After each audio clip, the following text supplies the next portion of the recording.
Hey tubers, and welcome back for part 5. You're going to hear it here first. I've turned green. That's right, I am going to start hugging trees. I mean, here we are in this beautiful forest with a big tree and a waterfall and so on and so on and so on. Actually, all jokes aside, that's a pretty nice place. I haven't sort of really been in a forest like this. I've been in similar in Victoria and that, but I've never ever seen a tree the size of this thing. I tell you what, it's absolutely massive. And as you saw, you can walk around it a little bit and that. And I thought I'd try something different and shoot a bit of drone footage along this path as you're walking out. So, yeah, see what you think. It doesn't look too bad, I suppose.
Guys, welcome to Dip Falls.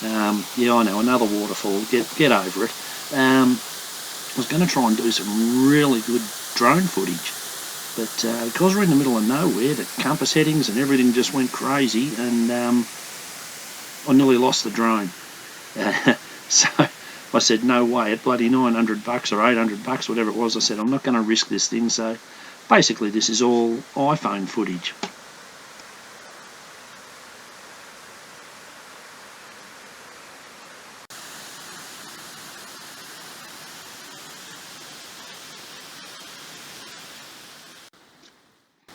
Tubers, this is the Black River. It's probably called that because of the colour of the thing, I suppose, having a look at it. But what a beautiful little spot. It'd be great for a barbecue and that, and a swim in the summer. Yeah, nice and shallow, clear water. It just looks a bit dark for some reason, but yeah, very nice.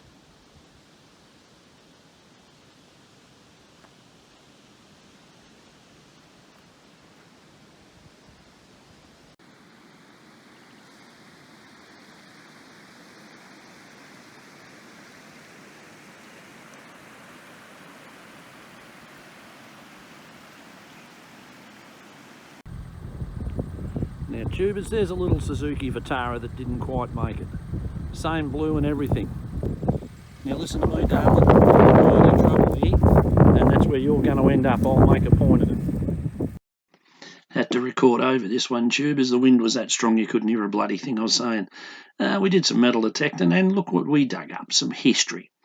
Lumps of metal, a few old bolts, something that looks like caterpillar tracks, bits of steel. Yeah, so the detector works, but yeah, all I dug up was history. No bloody money.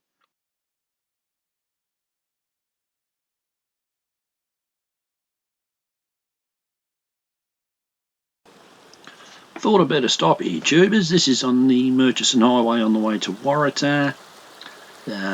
Very windy and all of that, and brakes were starting to really stink a bit on the Great White Elephant.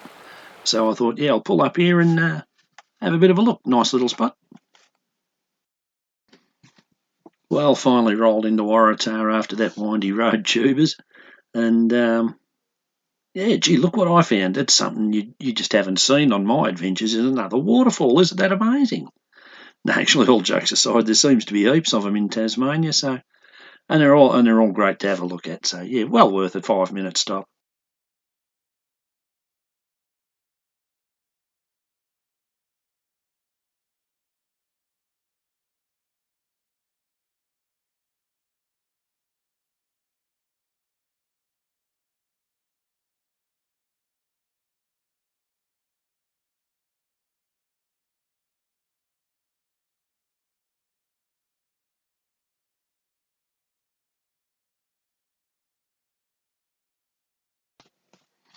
A lot of the area around here, Tubers, reminds me of the high country, or areas of the high country in Victoria, like around Healdsville on your way to Marysville and that, the Black Spur, all that kind of thing. And tree ferns, they are huge down here. The photos don't really do them justice, but yeah, they're managing really well, thriving really, really well.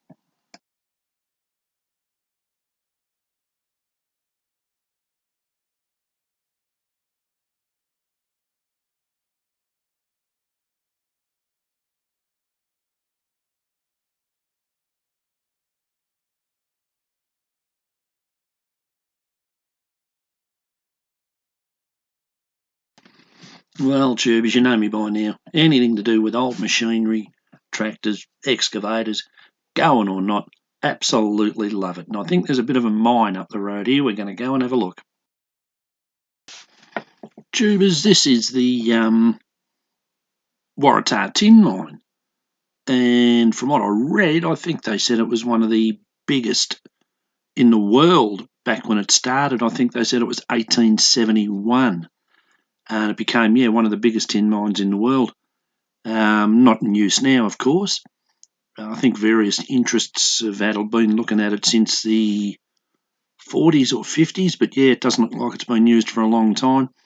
Obviously, it's all drone footage. I had to fly over the fence to get it, but there was no sign that said no drones, so we're just going to fly straight in. Yeah, you know the story.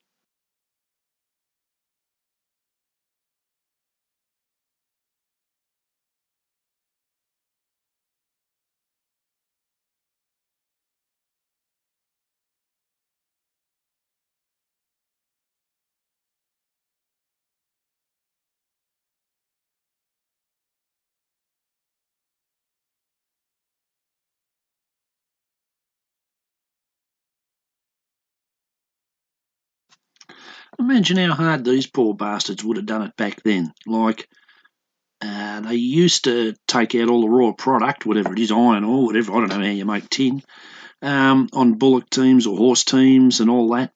Then they decided, rail was the way to go. And I mean, that would have been a hell of a job to construct that in itself and to get it to, to the seaports. What a job through these mountains, I tell you what. And then, stinking heat and the freezing cold in the winter, it's quite a job.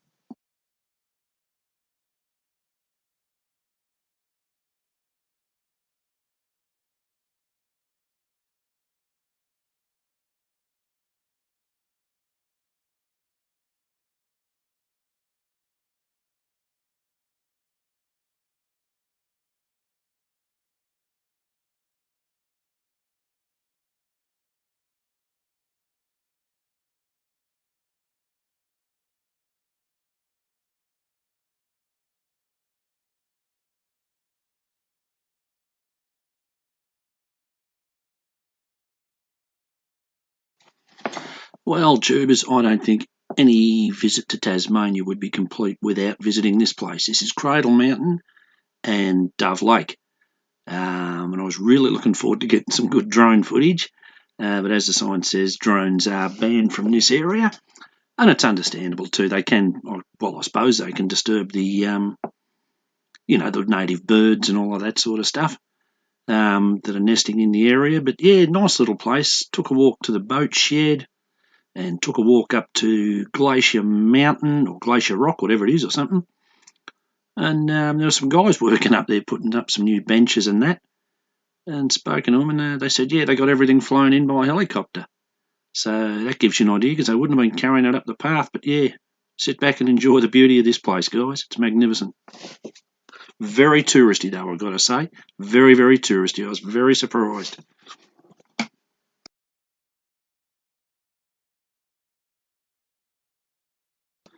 Quick side note, tubers. Apparently, I was very lucky to get such a clear day over Cradle Mountain. Apparently, they get about 60 days a year that it's clear, and the rest is overcast. So yeah, that was timed real well once again.